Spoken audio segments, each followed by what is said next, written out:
AP పునర్విభజన చట్ట సవరణ బిల్లుపై రాజ్యసభలో జరిగిన చర్చల్లో వైఎస్ఆర్సీపీకి తక్కువ సమయం కేటాయించడంపై పార్టీ ఎంపీలు అసంతృప్తి వ్యక్తం చేశారు.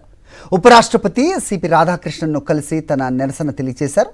ఎంపీలు వైవి సుబ్బారెడ్డి, మిథున్ రెడ్డి, గురుమూర్తి, అయోధ్య రామిరెడ్డి, గొల్లబాబురావు ఉపరాష్ట్రపతిని కలిశారు. వీళ్ళు పార్లమెంట్లో వైఎస్ఆర్సీపీ గొంతు నొక్కటంపై ఆందోళన వ్యక్తం చేశారు.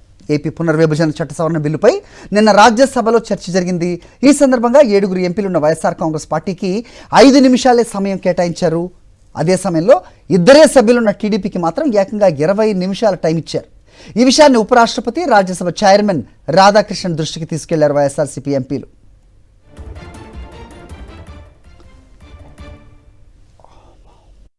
మాకు రాజ్యసభలో 7 మంది ఎంపీలు ఉన్నారు, లోక్సభలో 4 ఎంపీలు ఉన్నారు. ప్రతి బిల్లుపై డిస్కషన్ జరిగేటప్పుడు మాకు కనీసం అంటే 20 నిమిషాలు టైం ఇస్తారు వాళ్ళ రూల్స్ ప్రకారం, స్ట్రెంగ్త్ను బట్టి. నిన్న మాకు కేవలం నేను మాట్లాడుతుంటే మా పార్టీ తరఫున 5 నిమిషాలు మాట్లాడినాకనే నా మైక్ కట్ చేసి టైం అయిపోయిందని చెప్పడం జరిగింది. చాలా దుర్మార్గం ఇది. కావాలని చేశారు, కొందరు ప్రోద్బోధన చేశారనే మాకు అనుమానాలు ఉన్నాయని దీనిపై వివరంగా వైస్ ప్రెసిడెంట్ గారికి, చైర్మన్ గారికి ఎక్స్ప్లెయిన్ చేయడం జరిగింది. ఏ విధంగా మాకన్నా చిన్న పార్టీలైనటువంటి బీఆర్ఎస్కి కానివ్వండి, తెలుగుదేశానికి కానివ్వండి ఏ విధంగా సమయం ఇచ్చారో కూడా విత్ ప్రూఫ్స్ అన్నీ చూపించడం జరిగింది.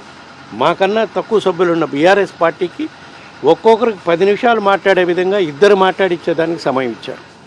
అదేవిధంగా రాజ్యసభలో తెలుగుదేశం సభ్యులు ఉండేది కేవలం 2. వాళ్ళిద్దరికీ 10 నిమిషాలు మాట్లాడే విధంగా టైం ఇచ్చారు.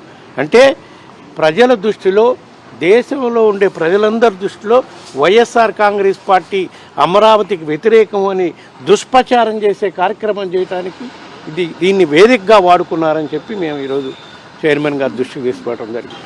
ఏ విధంగా అయితే లోక్సభలో మా పార్టీ తరఫున వినిపించారో ఆ తర్వాత మేము అదేవిధంగా రాజ్యసభలో ఇంకా డీటెయిల్గా ఎక్స్ప్లెయిన్ చేయాలనుకుంటే మా గొంతు నొక్కే కార్యక్రమం చేశారని చెప్పి ఈ అంశాలన్నీ కూడా చైర్మన్ గారికి, వైస్ ప్రెసిడెంట్ గారికి చెప్పడం జరిగింది.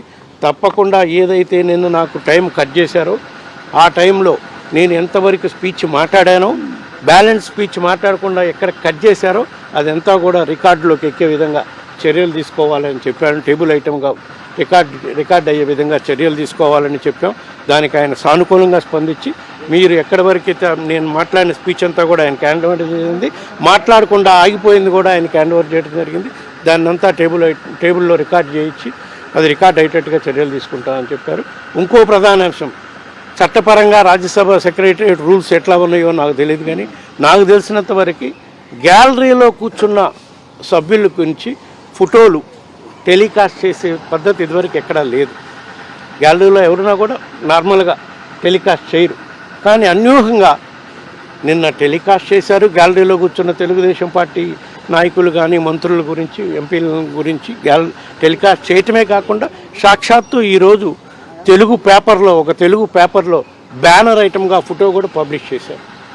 దీనిపై కూడా మీరు ఎంక్వైరీ చేసి రూల్స్ ఎట్లా ఉన్నాయో, రూల్స్ దీని పర్మిట్లో అవుతాయా లేదా, దీనిపై కూడా చర్యలు తీసుకోవాలని చెప్పి ప్రెసిడెంట్ గారిని, వైస్ ప్రెసిడెంట్ గారిని కోరటం జరిగింది.